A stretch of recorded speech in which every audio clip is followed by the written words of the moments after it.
નમસ્તે દર્શક મિત્રો, મા ન્યૂઝ લાઈવના કચડો ખેલે ખલક મેં કાર્યક્રમમાં આપ સૌનું સ્વાગત છે. હું કૃષ્ણકાંત ભાટિયા. મિત્રો, કોઈ પણ સર્જક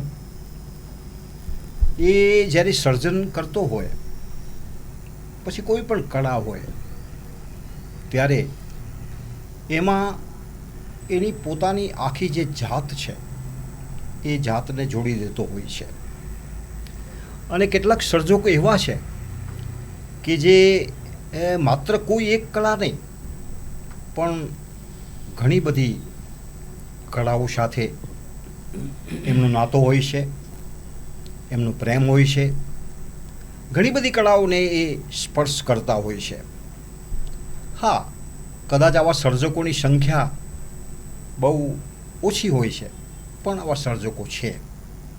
તો આજે મા ન્યૂઝના સ્ટુડિયોમાં એવા જ એક સર્જક આપણી સાથે સંગોષ્ઠી કરવા માટે આવ્યા છે.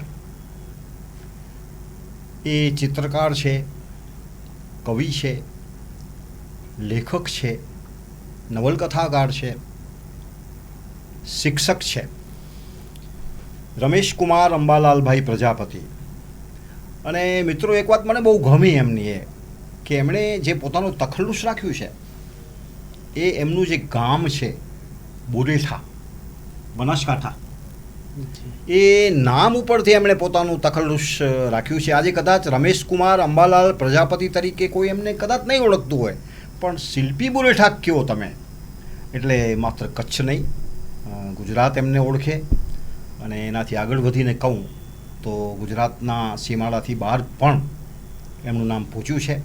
તો શિલ્પી બોરેઠા, આપનું મા ન્યૂઝના સ્ટુડિયોમાં ખૂબ ખૂબ સ્વાગત છે.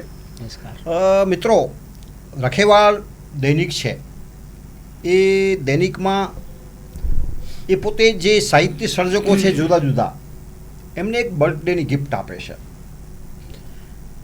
ગુજરાતના સમર્થ સાહિત્યકારો એમનો જ્યારે બર્થડે હોય ત્યારે એક સ્કેચ તૈયાર કરે છે. એ સ્કેચ આર્ટિસ્ટ છે. પેન્સિલના જે એમના સ્કેચ છે તે અદ્ભુત હોય છે. અને એ સ્કેચના માધ્યમથી એ સર્જકની પૂરેપૂરી ઓળખ આપે છે. એનો એક નાનકડો બાયોડેટા હોય એના ઉપરથી એક આખો આર્ટિકલ તૈયાર કરે છે. અને એ રીતે એ સર્જકોને ટૂંકો પરિચય આપી અને એમના જીવન કવનની નાનકડી ઝલક આપે છે. કવિ છે, લેખક છે, ચિત્રકાર છે, શિક્ષક છે, અને હાલે તેઓ પ્રાથમિક શિક્ષક તરીકે કામગીરી બજાવે છે. કચ્છમાં પણ એમણે ઘણા બધા વર્ષો સુધી પ્રાથમિક શિક્ષક તરીકે કામગીરી કરી છે. એમના સાહિત્ય તરફ જો આપણે નજર કરીએ તો લેખન, વાંચન, ચિત્ર સર્જન જેવા રચનાત્મક શોખ ધરાવતા આ સર્જક ગઝલ, નવલકથા, લઘુકથા, ગીત, અછાંદસ જેવા અનેક સાહિત્ય જે સ્વરૂપો છે એ સ્વરૂપો ઉપર પોતાની કલમ ચલાવે છે. ગઝલ વિશ્વ, શબ્દસૃષ્ટિ, નવચેતન, પ્રત્યાશા, સંસ્કાર દીપિકા, શિક્ષણ અને પરીક્ષણ જેવા સામયિકોમાં એમની જે આ વિવિધ જે રચનાઓ છે તે પ્રગટ થતી હોય છે. એમને અનેક એવોર્ડ મળ્યા છે. કદાચ હું અહીં એવોર્ડના નામ લેવા જઈશ તો આ એપિસોડ ટૂંકો પડશે. એટલા બધા એવોર્ડ છે એ એમને મળ્યા છે. પણ એક વાત નક્કી કે એમણે એક સર્જક તરીકે પોતાના જીવનને જે રીતે શણગાર્યું છે અને એ પોતાના જીવનના શણગાર દ્વારા એ બીજા કોઈ સર્જકને જ્યારે શણગારે છે ને ત્યારે એક અદ્ભુત સાયુજ્ય એ રચાતો હોય છે. તો આપણે શિલ્પીજી સાથે સંગોષ્ઠી કરીએ, એમની સાથે વાતો કરીએ, પ્રશ્નોત્તરી કરીએ. તો શિલ્પીજી, તમે ચિત્રકાર, કવિ, લેખક, શિક્ષક, આમાંથી કયું રૂપ તમને વધારે ગમે છે? પહેલાં તો દર્શક મિત્રોને મારા તરફથી નમસ્કાર. એક વ્યક્તિ હોય અને વ્યક્તિની વિવિધ પાસાઓ હોય, એમાંથી પ્રશ્ન એવો સરસ પૂછાયો છે કે તમારે કોઈ એકની પસંદગી કરવાની હોય કે કોઈ એક રૂપ ઉપર તમારે ફોકસ કરવું હોય તો આમ મારા વ્યક્તિત્વમાં એવું જોઈએ કે ચિત્રકાર તરીકે કે કવિ લેખક તરીકે કે શિક્ષકની ભૂમિકામાં ત્રણે ત્રણ ભૂમિકાઓ મારી જે છે એ ત્રિમૂર્તિ જેવી છે અને કોઈ એકને ચોક્કસ હું કદાચ ન આપી શકું કે આમાં જ મને આ રૂપ વધારે, કારણ કે ત્રણે ત્રણ એવા રૂપો છે મારા કે ત્રણે ત્રણની અંદર હું ક્યારે બીજું રૂપ ક્યારે ધારણ કરી શકું. ક્યારે ભણાવતા હોઈએ, શિક્ષકનું કર્મ કરતા હોઈએ, બાળકોને આનંદ આવે છે અને એ આનંદમાં જ મને એવું થાય કે કંઈક બોર્ડ ઉપર કંઈક કોઈ વિષય વસ્તુને લગતું કોઈ ચિત્ર દોરતું, ત્યારે ચિત્રકારને આપણે જે રૂપ હોય એ બહાર આવી જતું હોય છે. ઘણી વખત એવું હોય છે કે આપણે ક્યારેક રાત્રે સૂતા હોઈએ, ઊંઘમાં હોઈએ, અચાનક જાગી જઈએ અને કોઈ પંક્તિ સ્ફુરી આવે છે. તો એ પંક્તિ સ્ફુરી આવે છે ત્યારે આપણે 24 કલાક કોઈ પણ એક ગ્રુપમાં નથી હોતા, પણ એક ગ્રુપ એકમાં જેમ ચિત્રકાર એક રંગ જે રીતે મિક્સ કરે છે એમ ત્રણે ત્રણ રૂપો મારામાં એવા મિક્સ થઈ ગયા છે કે કયું રૂપ ક્યારે બહાર આવે કે ક્યારે એનું પ્રકાશ કરી શકે એ કહી શકાય. અને ત્રણે ત્રણ વસ્તુમાં મને સરખો ન્યાય આપવો ગમે છે, ચિત્રકાર તરીકે કે લેખક તરીકે કે પછી શિક્ષક તરીકે સમાન રીતે હું એમને ન્યાય આપવાનો પ્રયત્ન કરું છું. શિલ્પી, આમાંથી એવું કોઈ રૂપ છે કે જે તમને ક્યારેક પજવતું હોય અથવા ક્યારેક તમારી સાથે વાતો કરતું હોય? જી, આ એવો પ્રશ્ન છે કે ઘણી વખત સર્જક છે ને કેવી પીડામાંથી પસાર થતો હોય છે. સર્જકને આપણે પ્રસૂતાની સાથે સરખાવેલા છે. ગમે ત્યારે કંઈક એવું હોય, મને લેખક કવિ તરીકેનું જે પીડા છે ને એ વધારે ભજવે એટલા માટે કે હું કંઈ પણ ક્યારેક સમયની આપણી અનુકૂળતા ના હોય, ક્યારેક અંદરથી કંઈક સ્ફુર્યું હોય અને જ્યારે બહાર નથી આવતું અથવા તો કોઈ કામના ભારણ વચ્ચે આપણે ક્યારેક ન કરી શકતા હોઈએ, કંઈ લખી ન શકતા હોઈએ, ત્યારે જે અંદર જે ઘૂંટાય છે એ ગીત સ્વરૂપે હોય કે પછી કોઈ ગઝલના સ્વરૂપે હોય, તો એ ઘૂંટાતું જાય અને એ ક્યારેક ભજવતું હોય છે. ચિત્રની દ્રષ્ટિએ હું જોઉં તો ચિત્ર તો હું ગમે ત્યારે કરી શકું, પણ આ જે લેખનનું કાર્ય છે એ જ્યાં સુધી બહાર નથી આવતું ત્યાં સુધી આપણને ભજવતું હોય એવું લાગે છે. બરાબર છે. હવે એમાંથી ક્યારેક કોઈ ગઝલ એ તમને ભજવ્યા હોય અને એમાંથી તમારી ગઝલનો કોઈ પહેલો શેર કે કોઈ બન્યો હોય એવું કોઈ છે, કોઈ ઘટના? ઘણી બધી ગઝલો છે. એક શેર યાદ આવે છે આ અરસામાં કે ભાઈ ભીતરે ભૂતકાળનું ઉત્ખનન ચાલ્યા કરે, ભીતરે ભૂતકાળનું ઉત્ખનન ચાલ્યા કરે, ભીતરે ભૂતકાળનું બસ ઉત્ખનન ચાલ્યા કરે, એ પછી આ મન ઉપર કેવું દમન ચાલ્યા કરે.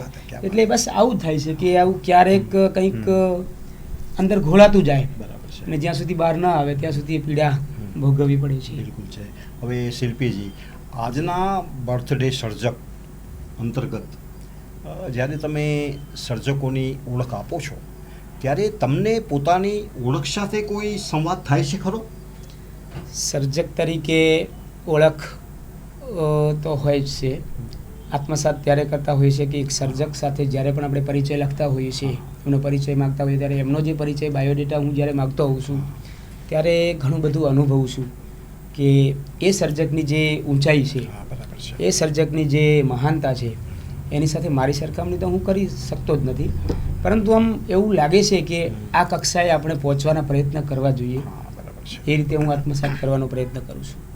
હવે તમે રમેશ કુમાર અંબાલાલભાઈ પ્રજાપતિમાંથી શિલ્પી બુલેઠા કેવી રીતે બન્યા? આ બહુ રસપ્રદ અને થોડોક મજા આવે એવો પણ પ્રશ્ન તમે કર્યો છે. કોલેજ કાળમાં હતો ને ત્યારે હું લખવાનું ચાલુ કરેલું. ત્યારે એક સરસ મજાની કથા મારા મગજમાં ઘૂમરાતી હતી.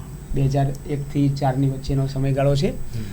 તો એ સમયમાં મને રમેશ પ્રજાપતિ નામે હું લખવાનો પ્રયત્ન કર્યો હતો અને એ વખતે મારું પેઇન્ટિંગનું કામ પણ ચાલતું હતું.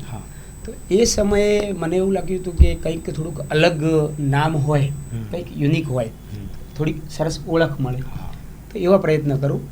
ને શિલ્પી જે નામ છે એનો મતલબ આપણે ઘડવૈયો કરીએ છીએ કે કંઈક ઘડે. હું જાતે કુંભાર પ્રજાપતિ છું તો માટલા ઘડી શકું છું. બરાબર છે. કે એ ઘાટ આપી શકે, માટીમાંથી કંઈક ઘાટ આપે.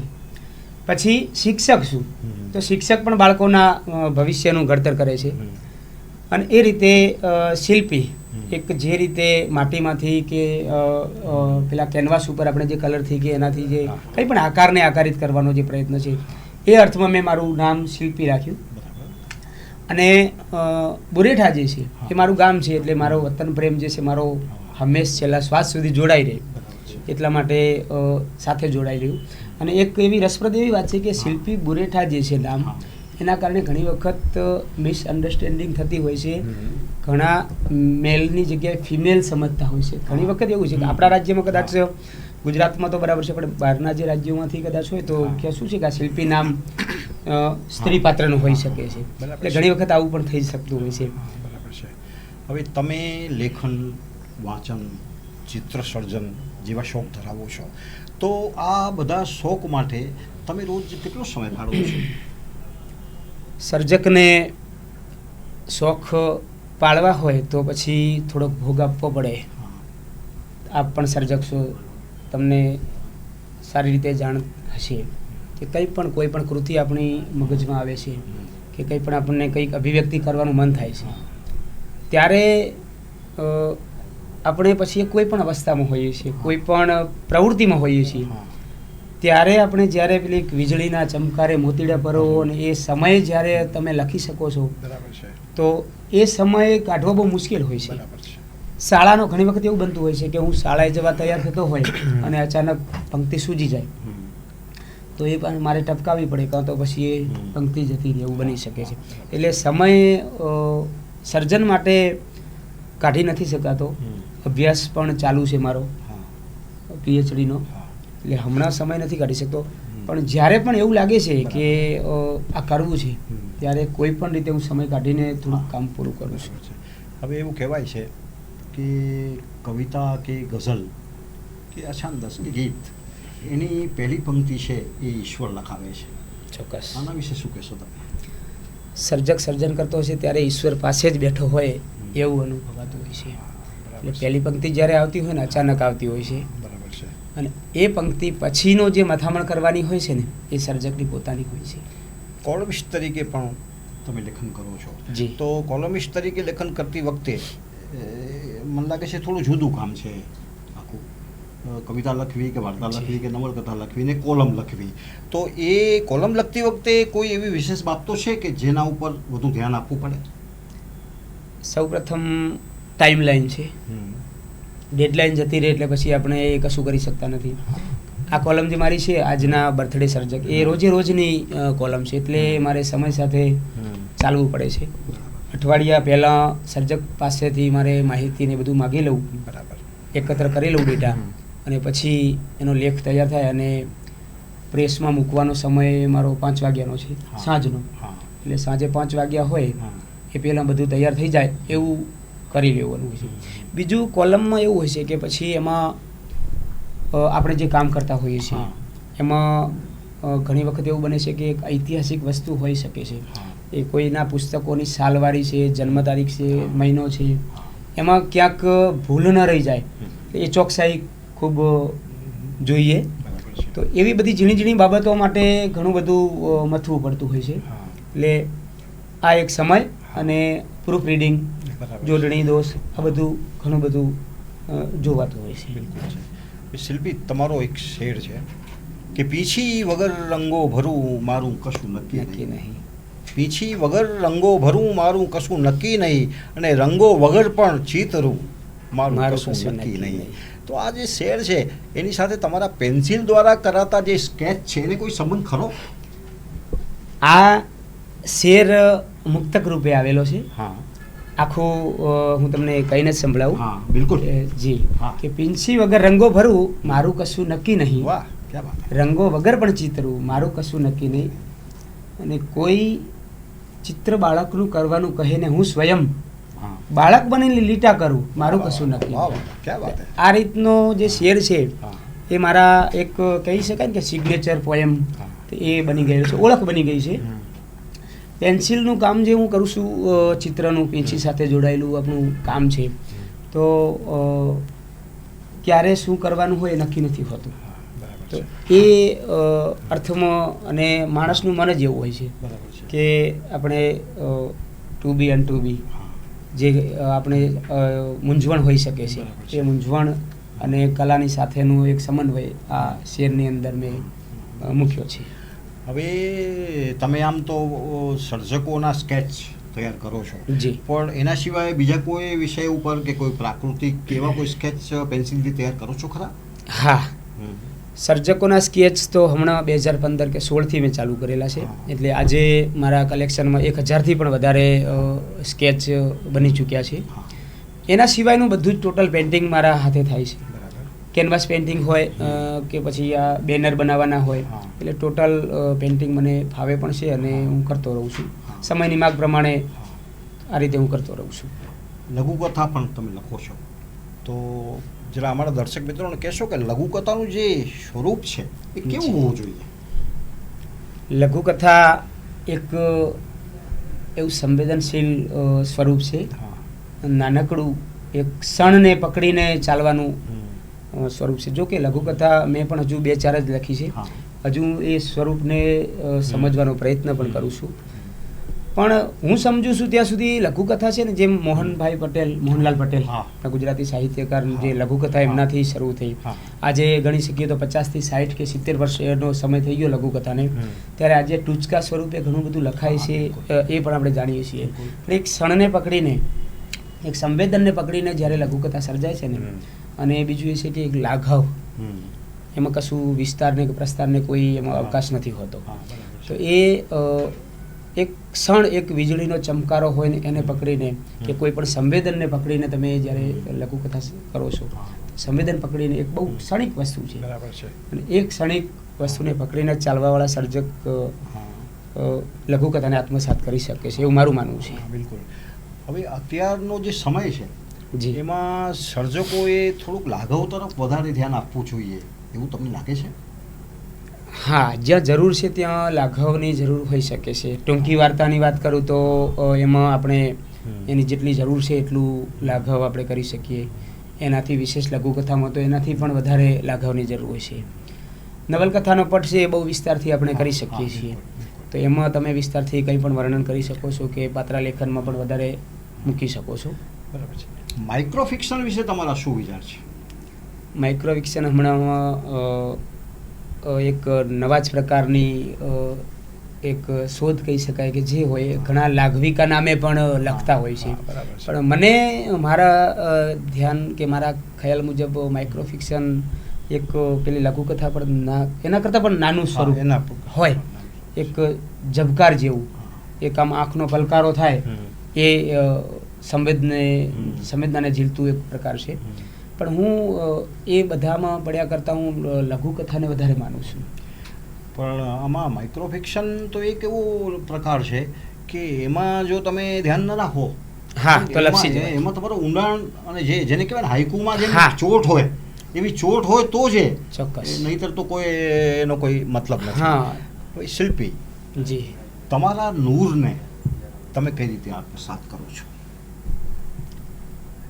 નૂર મારી જે ટેલેન્ટ છે, શિલ્પી હું એક મારો આજે ગઝલનો એક શેર છે નૂર શબ્દ ઉપરથી. ઇરશાદ. શિલ્પી અમારા નૂરને ઓછું કદી ના આંકશો, શિલ્પી અમારા નૂરને ઓછું કદી ના આંકશો, જ્યાં પણ અમે પાંખો પ્રસારી ત્યાં ગગન થઈ જાય છે. જ્યાં પણ અમે પાંખો પ્રસારી ત્યાં ગગન થઈ જાય છે. વાહ.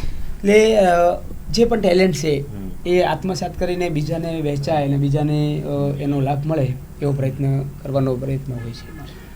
હવે શિલ્પી, માણસે ક્યારેક પોતાની પીઠ પણ થાબડવી જોઈએ, આના વિશે તમે શું માનો છો? પીઠ પોતાની પીઠ થાબડવી જોઈએ ક્યારેક? હા, બની શકે છે. હા. પણ એ કેવું છે કે આત્મશ્લાઘા ન થાય, હા, એ બરાબર છે. એ એ બરાબર છે. એટલા પૂરતું કરી શકાય છે. હા. કારણ કે પોતાની પીઠ થાબડતા રહીએ બરાબર છે. તો થોડુંક પ્રેરણા કે એવું પણ મળતું હોય છે. હા, હા, બિલકુલ. કે છે ને, ઘણા ચિંતકો એમ કહે છે કે માણસે એકાદ દિવસમાં એવો સમય કાઢવો જોઈએ કે જ્યાં એ પોતાની સાથે વાત કરે, હા. પોતાની જાત છે એને મળે. આજે માણસો પોતાની જાતને બહુ ઓછા મળે છે, એટલે એના જેવું જ છે કે પોતાની પીઠ પણ ક્યારેક આપણે થાબડવી જોઈએ. હવે તમે મને લાગે છે કદાચ 500 નહીં પણ એનાથી વધુ પેન્સિલ સ્કેચ બનાવ્યા છે, તો એક સ્કેચ બનાવતી વખતે તમને કેટલો સમય લાગે છે? સ્કેચમાં જેટલું ઝીણવટપૂર્વકનું કામ હોય અને જેટલું આપણે ડિટેલિંગ કામ કરવું હોય ને તો એમાં મને પેન્સિલ સ્કેચમાં 7 થી 8 કલાક જેટલો સમય લાગે છે. ઘણા બધા સ્કેચ એવા છે કે હું બહુ ઝડપી પણ કરી શકું. ક્યારેક આંગળીઓમાં લહેર આવે તો પછી એ ઝડપથી થાય, પણ કહેવાય છે કે આમ ચોકસાઈ ને ડિટેલિંગ વાળું કામ કરવું હોય તો એક સ્કેચ બનાવવા માટે 7 થી 8 કલાક તો મારે લેવા જ પડે છે. તમે શિક્ષક પણ છો, જી. તો વિદ્યાર્થીના જીવનમાં માતૃભાષાનું શું મહત્વ છે? શિક્ષક છું એ પહેલાં હું વિદ્યાર્થી પણ છું, એ નથી ભૂલી શકતો. કારણ કે હું શિક્ષક તરીકે જ્યારે વર્ગમાં જાઉં છું ત્યારે હું પોતાની જાતને વિદ્યાર્થી તરીકે માનીને જ જાઉં છું.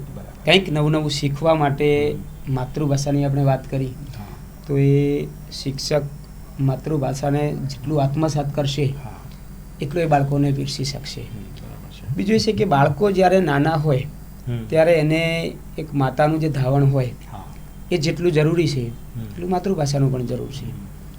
બીજી બધી ભાષાઓનું પણ એટલું જ મહત્ત્વ છે, પરંતુ માતૃભાષાના કારણે બાળક પોતાની કલ્પના શક્તિ સરસ રીતે કેળવી શકશે, વિચાર શક્તિ એની સરસ કેળવાય છે, અને માતૃભાષામાં પોતાની જે અભિવ્યક્તિ છે એ પણ બહુ સરસ રીતે કરી શકશે. એટલે પ્રાથમિક કક્ષાએ તો માતૃભાષાનું મહત્ત્વ ઘણું બધું છે. એટલે કે ઘણા ચિંતકો પણ કહે છે કે બાળકોનું પ્રાથમિક શિક્ષણ તો માતૃભાષામાં જવું જોઈએ. હવે શિલ્પી એ ફાધર વાલેસ જી, એમણે એક જગ્યાએ પોતાના પ્રવચનમાં આદર્શ શિક્ષક છે એના લક્ષણો બતાવ્યા હતા. એક જગ્યાએ એમ કહ્યું હતું એમણે કે કોઈ એક શિક્ષક છે એ 25 વર્ષથી એક જ વિષય ભણાવતો હોય, પણ એ બીજા દિવસે જ્યારે વર્ગમાં જાય ત્યારે એને તૈયારી કરીને જવું જોઈએ. તૈયારી વગર એનાથી જવાય નહીં. તમે આના વિશે શું માનો છો? ચોક્કસ. ગૃહ કાર્ય વિદ્યાર્થીઓ કરે એમ શિક્ષકે પણ કરવું જ જોઈએ, કારણ કે એને પાઠ આયોજન કરવાનું હોય છે.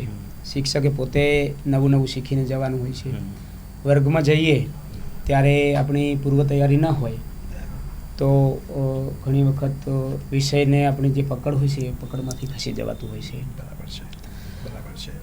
હવે અત્યાર સુધી તમે જેટલા સ્કેચ બનાવ્યા છે એમાંથી તમારી દ્રષ્ટિએ કોઈ ખાસ સ્કેચ ખરું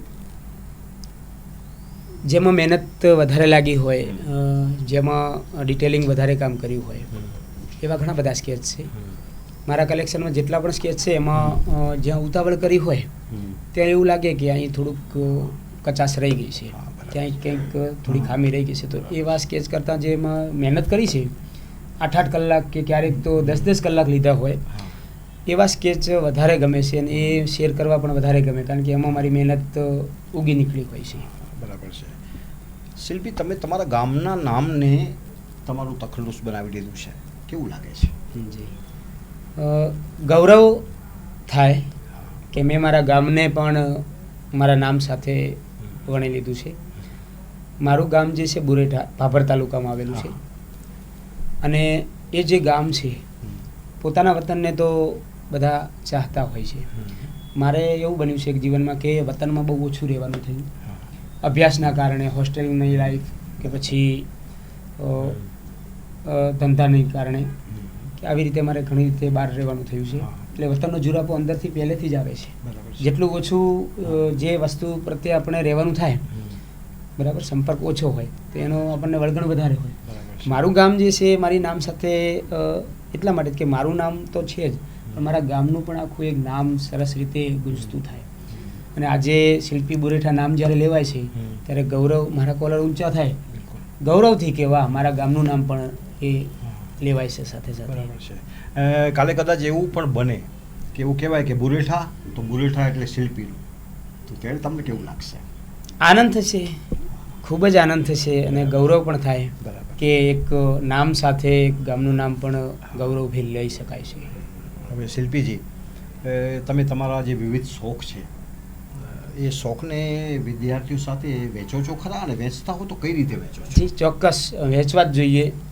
આપણી જોડે કંઈ પણ ભગવાને આપ્યું છે, અને શિક્ષકનો જીવ શું એટલે શીખવાડવાનું તો રહેવાનું જ છે. બરાબર. હું મારા વર્ગમાં જાઉં ત્યારે મારા જોડે જે પણ પ્રતિભા છે, મારી જોડે જે પણ વસ્તુ છે ને એ વિદ્યાર્થીઓને વહેંચવાનો પ્રયત્ન દરેક તાસમાં કે દરેક ક્ષણે કરું છું. ક્ષણે વિદ્યાર્થીઓને આપવાનો પ્રયત્ન કરું છું. મારા સ્કૂલમાંથી જ્યાં અહીં હરિપુરા નિરોણા ત્યાં હતો કચ્છમાં, ત્યારે પણ બાળકોને ચિત્રો ઉપર કે પછી કવિતાનું શિક્ષણ કે જે પણ હોય બરાબર એ સરસ રીતે કેવી રીતે કરી શકે બરાબર એ બધું પ્રયત્નો કરતો હતો. અને ત્યાં પણ બનાસકાંઠામાં હાલ મારી જે શાળા છે લવારા, ત્યાં પણ હું એ જ પ્રયત્ન કરું છું. એટલે વિદ્યાર્થીઓ એવું હોય છે કે આપણને અનુકરણ કરતા હોય છે. હું પોતે કંઈક વાંચનનો શોખ ધરાવતો હોઉં તો વિદ્યાર્થીઓ મને જોઈને વાંચશે. હું ક્યારેક સમયનો રિસેસમાં પણ સમયનો સદુપયોગ કરીને કંઈક બીજું કંઈક પ્રવૃત્તિ કરતો હોઉં તો વિદ્યાર્થીઓને થશે કે આ કંઈક કરે છે સાહેબ, અનુકરણ તરત કરે છે. બરાબર છે. એટલે મેં જોયું છે કે વિદ્યાર્થીઓ જેટલું આપણું અનુકરણ કરે છે તો આપણને રોલ મોડલ બનાવીને કે આપણને આદર્શ માનીને ચાલે છે તો આપણે તો એ કરવું જ જોઈએ કે વિદ્યાર્થીઓમાં કંઈક કશુંક રોપાય. જ્યારે શિક્ષકનો મૂડ ન હોય ત્યારે એણે સેલ લઈ લેવી જોઈએ, વિદ્યાર્થીઓ સમક્ષ ન જવું જોઈએ. આના વિશે તમે શું માનો છો? સાચું છે. ઘણી વખત શિક્ષકના મૂડ બદલાતા હોય છે તો એ સમયે આપણી નકારાત્મકતા વિદ્યાર્થીઓના એના ઉપર ન પડવી જોઈએ, એ મારું માનવું છે. ગુણવંત શાહ કહે છે કે જે દિવસે તમે હસતા નથી તે દિવસે વર્ગમાં ન જવું. એટલે મૂડ સારો હોય અને મૂડ સારો ના હોય તો આપણે બનાવવો જ પડે. આપણો ધર્મ છે, આપણે એ નિષ્ઠાપૂર્વક કામ કરવાનું. બિલકુલ. તમે તમારી જાતની ક્યારેક કસોટી કરો છો? મૂલ્યાંકન કરતું રહેવું જોઈએ. બાળકોનું મૂલ્યાંકન તો આપણે કરતા જ હોઈએ છીએ. પોતાનું મૂલ્યાંકન થાય એવું સતત થતું રહે તો આપણે વધુને વધુ સરસ રીતે અપગ્રેડેશન થાય અને નવું કંઈક શીખવાનું મળે. શિલ્પી, તમને લાગતું નથી કે આજના યુગમાં આજે મોબાઈલની નાકચૂડ છે? ખાસ કરીને વિદ્યાર્થીઓ, તરુણો, યુવાનોને એને પોતાની ફીસમાં લઈ લીધા છે, તો એના લીધે વિદ્યાર્થી છે એ કલાથી પછી સાહિત્યથી રમતગમતથી થોડો દૂર થતો જાય છે, એવું લાગે છે? જ આપણને દેખાય છે કે મોબાઈલ એક ચોકઠામાં બાળકોને બાંધી દીધા છે. જોવા જઈએ તો મોબાઈલનું એક સારા પાસા એ છે કે એમાંથી ગેમ રમી શકાય છે, પણ એને રમતનું મેદાન નથી મળતું, ખુલ્લી હવા નથી મળતી, કે એને ખુલ્લું આકાશ નથી મળતું, એને પ્રકૃતિના દર્શન નથી થતા. મોબાઈલમાં ફોટા, ચિત્રો બધું જોઈએ છે, સૌંદર્યના દર્શન એમાંથી નહીં થાય. આપણે જોઈએ છે કે પીડીએફથી આપણે વાંચીએ છીએ તો મજા નથી આવતી, પણ ચોપડી વાંચીએ, છાપું એમને આપણી સામે ખુલ્લું હોય તો આપણને મજા આવે છે. તો એ વસ્તુ છે કે એટલે મોબાઈલની સદુપયોગ છે અને એનો દુરુપયોગ પણ થાય છે. વિદ્યાર્થીને જે આ મોકળાશ મળવી જોઈએ બરાબર છે, એ તો એને ખુલ્લા મેદાનમાં જ મળશે. બરાબર છે. હવે તમારી એક નવલકથા કુમાર, તો થોડું મારે જાણવું છે એનું જે પ્લોટ છે એ શું છે, એના વિશે અમારા દર્શક મિત્રોને જણાવશો? જી, કુમાર નવલકથા 2016માં પ્રગટ થયેલી. હું કોલેજ કાળમાં હતો ને ત્યારે જ પોણા ભાગની કથા લખાઈ ચૂકી હતી. અને એ સમયે એક મુગ્ધ અવસ્થા હતી અને એનો એક જે થીમ છે મેન એ રોમેન્ટિક અને સામાજિક એ નવલકથા છે. એક એમાં એક પીડા પણ છે કે જે મળે અને પછી લૂંટાઈ જાય. મેં મારી પ્રસ્તાવનામાં લખ્યું છે જે મળે અને લૂંટાઈ જાય ને ત્યારે પીડા વધારે થાય છે. એ શું છે, શું મળે અને શું લૂંટાઈ જાય કે શું છે, એ બધું એના માટે તમારે એ કથામાંથી પસાર થવું પડે. પણ એ વખતે મારી જે પહેલી જ જેમ માતાને પહેલું બાળક બહુ જ વાલું હોય એ મને પણ આ મારી કથા પહેલું જ સંતાન કે માનસ સંતાન કહી શકાય એ વાલું છે, એટલા માટે કે એ કોલેજના મુગ્ધ અવસ્થામાં લખાયેલી છે. ભલે કાચી કે એની એમાં ન બેસતી હોય, પરંતુ એનો જે વિષય છે એ વિષય મેં અનુભવ્યો હોય ને, આત્મકથનાત્મક લાગે એ પ્રકારનું લખાણ છે. અને સારામાં સારી રીતે એમ કહી શકાય કે મેં એમાં આપવાનો પ્રયત્ન કર્યો છે. બરાબર છે.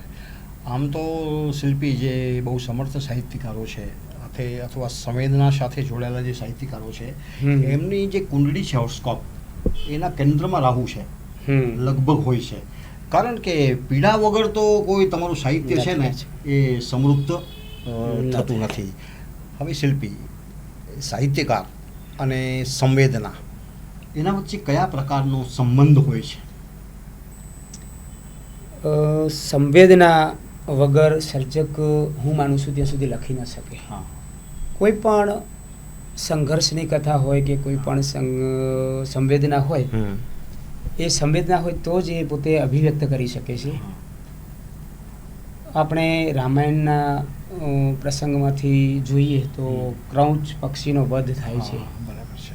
અને મહર્ષિ વાલ્મીકીના મુખેથી જે શ્લોક નીકળે છે, તો એ શ્લોક જે છે એ શું છે? સંવેદના છે.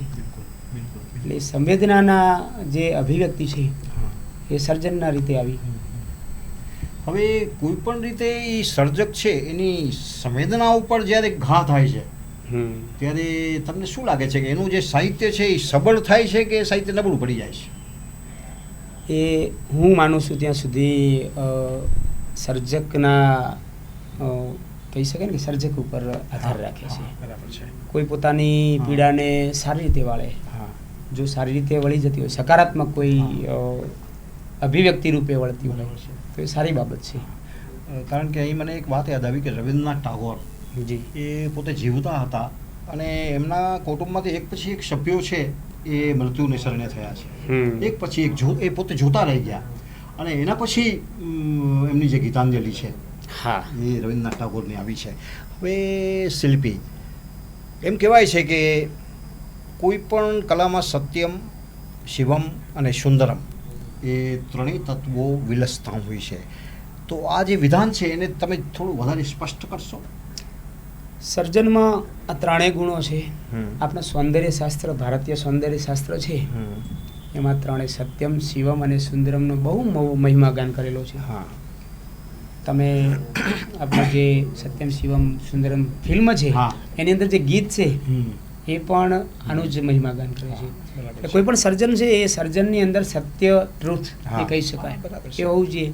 શિવ તત્વ છે, કલ્યાણની ભાવના છે, એ હોવી જોઈએ. બરાબર છે. અને સૌંદર્યતા, બરાબર છે. એ ત્રણનો સમન્વય ન હોય તો કૃતિ કાચી રહી જાય એવું મારું માનવું છે. હા બિલકુલ. ટૂંકી વાર્તા અને નવલિકા એ બે વચ્ચે કોઈ તાર્કિક ભેદ છે ખરો? ટૂંકી વાર્તાનું સમાનાર્થી કહી શકીએ અથવા ટૂંકી વાર્તાને બીજા સ્વરૂપે આપણે બોલીએ કે નવલકથા, નવલિકાજી. નવલકથાનો પટ વિશાળ હોય છે. હવે જે ટૂંકી વાર્તા જે છે ને, આપણે જોઈએ કે કથા સરિત સાગર છે, બૃહદ કથાઓ છે, જાતક કથાઓ છે, આ બધી જે કથાઓ છે તો એ પહેલાંની પરંપરાગત કથાઓ હતી, મૂળ હતી વાર્તાઓ જ, ટૂંકી વાર્તાઓ જ હતી. તો હવે એ જે વાર્તાઓ છે પરંપરાગત વાર્તાઓને એને જે આપણા જે નવા અર્વાચીન શબ્દોમાં કહીએ તો એને આપણે ટૂંકી વાર્તા કહીએ છીએ. જે ટેલ, અંગ્રેજીમાં ટેલ કહીએ છીએ, કથ ધાતુ ઉપર જે કથા, જે કથન કહે છે, વાર્તાને આપણે કહીએ છીએ વૃત્ત ધાતુ ઉપરથી આવ્યું, એ વૃત્ત એટલે કંઈક ઘટના બનવી. તો આ જે ઘટના છે એનું કથન છે તો ટૂંકી વાર્તાના સ્વરૂપમાં ઢાળેલું હોય છે.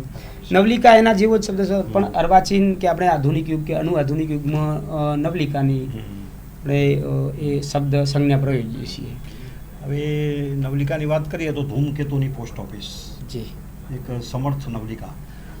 મને લાગે છે કદાચ એના જેવી નવલિકા પછી ગુજરાતી સાહિત્યમાં આવી નથી. એ જે ધૂમકેતુએ જે પોસ્ટ ઓફિસ નવલિકા લખી તે. હવે શિલ્પી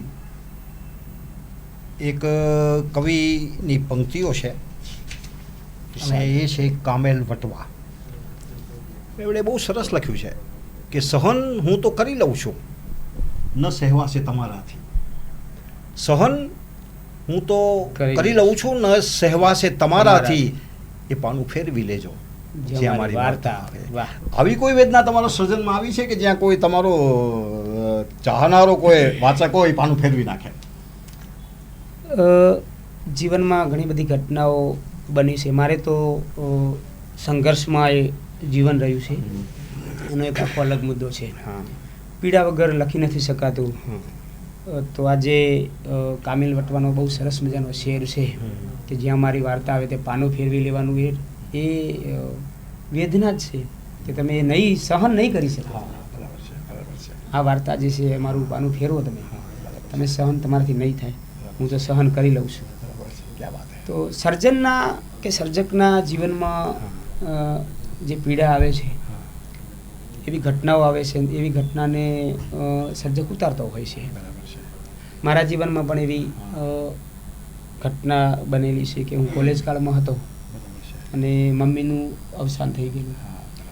અને બીજું એ કે એ વખતે ખેતરની અંદર કેનાલ આવી, જે આપણી કચ્છની નહેર આવી. બરાબર છે. એટલે ઉપરાઉપરી એવી ઘટનાઓ બની અને હૃદય ખળભળી ઉઠ્યું. અને એમ કહેવાય કે મારી જે આ લેખનની શરૂઆત કોલેજ કાળમાં બસ આ અરસાની અંદર જ થયેલી. એટલે પીડાઓ હૃદયના ખૂણે સાચવી લીધી છે. જ્યારે પણ ઉછાળા મારે છે, જ્યારે પણ આપણને અનુભૂતિ થાય છે, ત્યારે એ કાગળ ઉપર ઉતરે છે. હવે આવી પીડા સહન કરતાં કરતાં કવિ લખે એમ કે ભીનું છમ રાખી શકું મારું હૈયું, સુકા ભઠ્ઠ મારા ભલે નેડ થાતા, શકું મૌન ને જો કરી બોલતું તો મુગા મસ્ત મારા. વેદના સહન કરતાં કરતાં લખે છે. હવે શિલ્પી, આજે માણસ હસવાનું ભૂલી ગયો છે, ત્યારે એક સર્જક તરીકે કોઈને હસાવવા માટે તમે શું કરી શકો? આપણા બહુ મોટા શાયર છે નિદા ફાજલી. હા, બહુ મજાનું એમની પંક્તિ છે કે ઘર સે दूर है, घर से बहुत दूर है मस्जिद, यूं किया जाए कि किसी रोते हुए बच्चे को हंसाया जाए. क्या बात है, क्या बात. તો એ હસાવાનું કામ છે. સર્જકનો ધર્મ એ છે. બરાબર છે કે કોઈને સ્માઇલ આપી શકીએ. બિલકુલ બિલકુલ, એ જ એની સાર્થકતા છે. બરાબર છે. હવે સાહિત્ય અને જીવન મૂલ્યો એ બંને વચ્ચે શું સંબંધ છે? જીવન મૂલ્યો અત્યારના જે કહી શકાય આ મોડર્ન જમાનામાં હું કહી શકું છું કે ખાસું ધોવાણ થતું એવું લાગે છે આપણને. જ્યાં જોઈએ ત્યાં માનવી સર્જકને પીડા થાય ને એટલી હદે હેરાન પરેશાન થતો આવ્યો છે. તો જીવન મૂલ્યો ટકાવી રાખવા માટે એક સર્જક જ કામ કરી શકશે. એ પોતાની કોઈ પણ અભિવ્યક્તિ દ્વારા. બાળકોને શિક્ષક પોતાની આવડતથી એનામાં એ રોપી શકશે. અને કલાકાર પોતાની કલાથી આ જીવન મૂલ્યો રોપશે તો આવનારી પેઢી માટે જીવન મૂલ્યો હજુ પણ આપણે એને સાચવી રાખીશું. આપણો જે સાંસ્કૃતિક વારસો છે એ વારસાને આપણે સાચવી શકીશું. એવું કહેવાય છે કે ગુજરાતીઓ છે ને એ પુસ્તકને થોડો ઓછો પ્રેમ કરે છે, પણ એની પોતાની ચેકબુક બેંકની અને પાસબુકને વધારે પ્રેમ કરે છે. તમે શું કહેશો? હોઈ શકે છે. કદાચ આપણી એક ઓળખ બની ચૂકી છે ગુજરાતી લોકોની કે વેપારી મગજના હોય કે આમ દિમાગ એમનું બસ જ્યાં હોય ત્યાં વેપારનું જ કે કંઈક આવું વિચારતું હોય. બરાબર છે, હોઈ શકે છે. પણ આજે એવું પણ નથી કે વાંચતા નથી. ઘણા બધા એવા મિત્રો મારા છે કે જેને મેં જોયા છે કે આખા વર્ષ દરમિયાન વાંચનનું એક આખું લિસ્ટ બનાવે. આપણને પ્રેરણા મળે કે આટલું બધું વાંચતા હશે. વચ્ચે એક વખત છાપામાં કંઈક મેં ન્યૂઝ વાંચ્યા હતા કે કેટલાક લગભગ આપણા જે 100થી ઉપર જેટલા એમને પુસ્તક એક વર્ષમાં એક રેકોર્ડ કરેલો. એટલે અને મને પણ પોતાને જ્યાં સુધી વાંચું નહીં ત્યાં સુધી દિવસ ન જાય કે રાત્રે ઊંઘ ન આવે એવું બનતું હોય છે. બહુ જરૂરી છે વાંચવું, એ બહુ જ જરૂરી છે. પણ ઓલો એક બહુ હાસ્યની રીતે કહેલું છે કે ગુજરાતીઓ છે એ લગ્નની પહેલી રાત્રે શું કરે તો કે છે ચાંદલામાં આવેલા રૂપિયાનો હવે નથી એવું, કદાચ ઘણો બધો ફરક છે. હવે શિલ્પી, એક સર્જક તરીકે તમે તમારી કોઈ જુદી પરંપરા પ્રસ્થાપિત કરવા માંગો છો ખરા? આ પ્રશ્નનો જવાબ તો કદાચ હું ન આપી શકું, કારણ કે પરંપરા ઘણા બધા એના માટે એક સજ્જતા જોઈએ. મારામાં એટલી હજુ સજ્જતા નથી કે હું મારી પોતાની પરંપરા ઊભી કરી શકું. આપણાથી જે પણ થાય છે એ સાહિત્યની સેવા, શબ્દની સેવામાં સરસ્વતીની સેવા કરી શકીશું. અને સમર્થ નથી જ એ હું ફરીથી દોહરાવું કે પરંપરા કોઈ હું પ્રસ્થાપિત ન કરી શકું. હવે શિલ્પી, તમારું અત્યાર સુધીનું જે કંઈ સર્જન છે, પછી કવિતા હોય, ગઝલ હોય, નવલકથા છે, તમારા સ્કેચ છે, તો એ જે બધા તમે બનાવેલા છે એમાં ક્યારે ડૂબકી મારો છો ખરા તમે? રોજે રોજ મારે એ જ કામ કરવાનું હોય છે. સ્કેચીસ જે છે એ એક મોટું કલેક્શન, 1000 જેટલા સ્કેચીસ થઈ ગયા છે. એમ કહી શકાય ને કે આપણું જે શ્વસન છે ને એમ જ કળા હમ. કે ભળી ગઈ છે. બરાબર છે. હવે તમારી પાસે જે કલા છે અત્યારે એ તમે એક કોઈ તમારા શિષ્ય તરીકે કોઈ બીજાને આપો છો ખરા કે આપવાનો વિચાર છે ખરો? મારી જોડે જે પણ કળા છે હા. એ મારા વિદ્યાર્થીઓને હું આપું એ બેસ્ટ છે. ઘણા બધા વિદ્યાર્થીઓ મારી જોડેથી જે શીખે છે હા. એ શિષ્ય સ્વરૂપે હા. એ પોતે ગ્રહણ કરી શકશે. હા. બરાબર છે. જી. બરાબર છે. હવે શિલ્પી, તમારી હવે પછીની જે કલા યાત્રા છે એ કેવી હશે? ઘણું બધું કરવું છે સમયની માગ પ્રમાણે. ઘણા બધા પ્લોટ છે, ઘણું બધું ગીત ને રચનાઓ ને એ બધું અંદર ઘુમરાય છે, પણ સમયની એક ખેંચ એવી છે ને થોડીક જવાબદારીઓ છે. હા. જોઈએ ઈશ્વરની કૃપા, સરસ્વતી માની જ્યારે કૃપા થાય ત્યારે જ્યારે પણ કશુંક થશે. ઘણું બધું મગજમાં છે. અને ચિત્રની એમાં પણ મારે એવું છે કે થોડુંક વધારે વિસ્તારથી કરવું છે. બરાબર છે. જી. હા. હવે શિલ્પી, તમારી ગઝલના કોઈ બે ચાર સારા શેર હોય એ સંભળાવો તો અમારા દર્શક મિત્રોને ગમશે. જી. કારણ ગઝલના જ્યારે શિલ્પી ઉત્તમ શેર આવતા હોય ને જી. ત્યારે એ જ્યારે કવિ પોતાના મોઢેથી જ્યારે પઠન કરતા હોય અથવા એ શેરને રજૂ કરતા હોય ને ત્યારે સાંભળવાની જે મજા છે ને એ મજા કંઈક બહુ અલગ અને જુદા પ્રકારની હોય છે અને એ સાંભળવું છે એ ગમે છે. અને અમારા કચડો ખેલે ખલક મેં કાર્યક્રમના જે અમારા દર્શકો છે એ દર્શકો આ રીતે સાંભળવાની ઈચ્છા ધરાવતા હોય છે. એટલે તમને યાદ હોય એવા કોઈ તમારી ગઝલના બે ચાર શેર તમને સંભળાવો છે. એક સરસ શેર છે. ઇરશાદ. અમારી જિંદગીનો એક અંગત ભાગ છે આ રંગરેખાઓ. વાહ, અમારી જિંદગીનો એક અંગત ભાગ છે આ રંગરેખાઓ. હવા પાણી કહો કે કહો ખોરાક. વાહ, ક્યા બાત હૈ. હવા પાણી કહો કે કહો ખોરાક. વાહ, આ રંગરેખાઓ. આ રંગરેખાઓ. વાહ. બીજો એક શેર છે હા. કે સાંજ વેળાએ શ્રમિકને સૂર્યમાં, સાંજ વેળાએ શ્રમિકને સૂર્યમાં રોટલો મોટો થતો દેખાય છે. વાહ વાહ વાહ, રોટલો મોટો થતો દેખાય છે. ક્યા બાત હે, ક્યા બાત હે. સાંજ વેળા શ્રમિકને સૂર્યમાં રોટલો મોટો થતો દેખાય છે. વાહ વાહ વાહ, ક્યા બાત હે. ઝીણી નજરે દેખ કબીરા, ઝીણી નજરે દેખ કબીરા, ઈશ્વર અલ્લાહ એક કબીરા. ઈશ્વર અલ્લાહ એક કબીરા. એક બીજો શેર છે કે વ્યથાઓ ભરેલું હૃદય છે અમારું, વ્યથાઓ ભરેલું હૃદય છે અમારું, વ્યથાઓ ભરેલું હૃદય છે અમારું, કથાઓ ભરી જિંદગી છે અમારી. વાહ વાહ, ક્યા બાત હે. વ્યથાઓ ભરેલું હૃદય છે અમારું, કથાઓ ભરી જિંદગી છે અમારી. અમે એક એવા ગુનાની કહાની કે સજાઓ ભરી જિંદગી છે અમારી. ક્યા બાત હે, ક્યા બાત હે, ક્યા બાત હે, ક્યા બાત હે, ક્યા બાત હે. વાહ. એક બીજો શેર મને યાદ આવે છે. હા. સંકટ એ અકસ્માતમાં રસ્તાને વાગ્યું છે. વાહ વાહ વાહ. એ અકસ્માતમાં રસ્તાને વાગ્યું છે, ચાલ એની ખબર પણ કાઢતા જઈએ. વાહ વાહ વાહ, ક્યા બાત હે. એ અકસ્માતમાં રસ્તાને લાગ્યું છે, ચાલ એની ખબર કાઢતા જઈએ. ક્યા બાત હે. શિલ્પી, તમે અમારી વચ્ચે આવ્યા અને એમાં મને વિશેષ આનંદ એ થયો કે તમે જે શાળામાં કચ્છમાં કામ કર્યું હરિપુરા, એ મારી નોકરીની શરૂઆતની શાળા. જી. 25/9/1971 સિંગલ ટીચર તરીકે એ શાળા મેં શરૂ કરી હતી.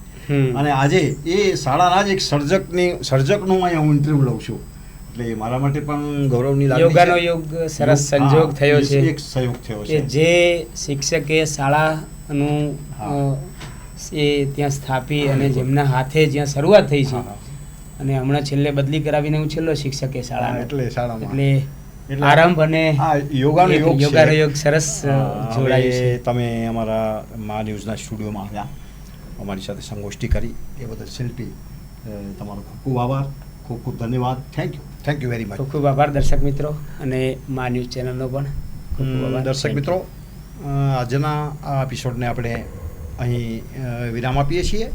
હવે પછી મળશું આપણે 27 તારીખ એટલે કે ચોથો સોમવાર, ત્યારે વળી પાછા કોઈ નવા સર્જકને તમારી વચ્ચે આપણે લઈ આવશું. ત્યાં સુધી કૃષ્ણકાંત ભાટિયાને રજા આપશો. જય હિન્દ, જય ભારત, જય કચ્છ. ધન્યવાદ.